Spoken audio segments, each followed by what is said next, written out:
This video will give you a brief overview of the June production release of the Knowledge Portal Network.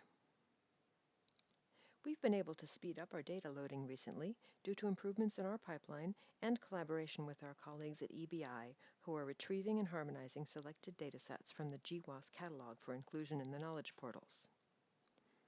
This release includes 51 new datasets with genetic associations for 13 new traits, as well as many other traits that are already represented in the Knowledge Portals.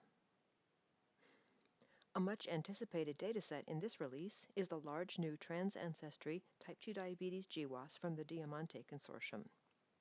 The genetic associations and credible sets are integrated into the portal and are also available for download.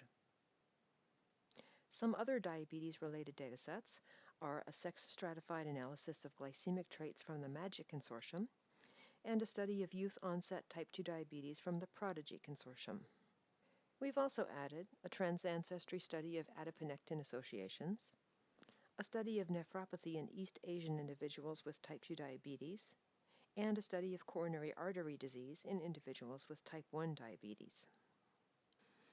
We've added a large set of studies for autoimmune diseases to provide context for type 1 diabetes associations. We've also added a dataset that is small but increases the diversity of the genetic association results in the portal, a study of type 1 diabetes in an Ethiopian Amhara population. We recognize that it's very important to incorporate results from diverse ancestries and are actively searching for and adding these datasets as they become available.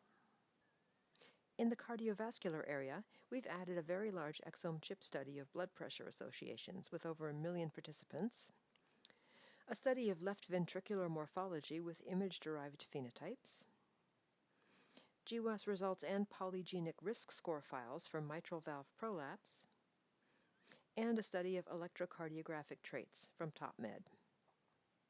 We've added a study of leptin associations with sex-stratified subsets, and an exome sequence analysis of plasma lipids in 170,000 individuals that includes ancestry-stratified subsets. Both single-variant association summary statistics and gene-level association scores from that study are available for download. Also new in this release are a sex-stratified study of height in African American ancestry individuals, the largest to-date study of gestational diabetes, and a study of the progression of age-related macular degeneration.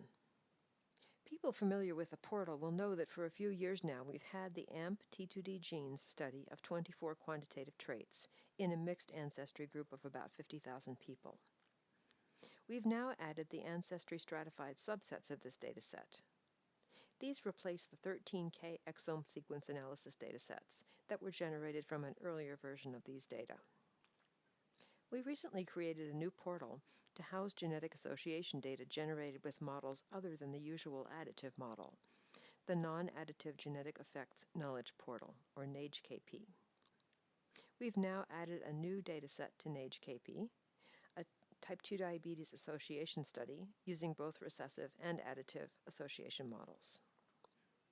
We've also loaded manually curated credible sets generated from the largest to-date studies for types 1 and 2 diabetes. These are accessible via the Genomic Region Miner module on the region page and via the Variant Sifter interface. We've also improved the PheWAS displays in the portal.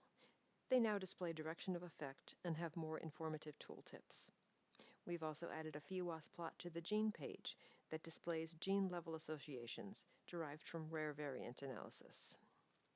Finally, the in-development non-coding genetic association interactive tool is now available and can be accessed via a link on the KP Labs menu. This tool allows you to select defined sets of variants based on their location within tissue-specific epigenomically annotated regions, and run an aggregation test on them using any or all of 4 different methods. This tool currently accesses type 2 diabetes associations from TopMed, but will soon be expanded to access UK Biobank results for additional phenotypes. Please stay in touch and let us know your comments and suggestions.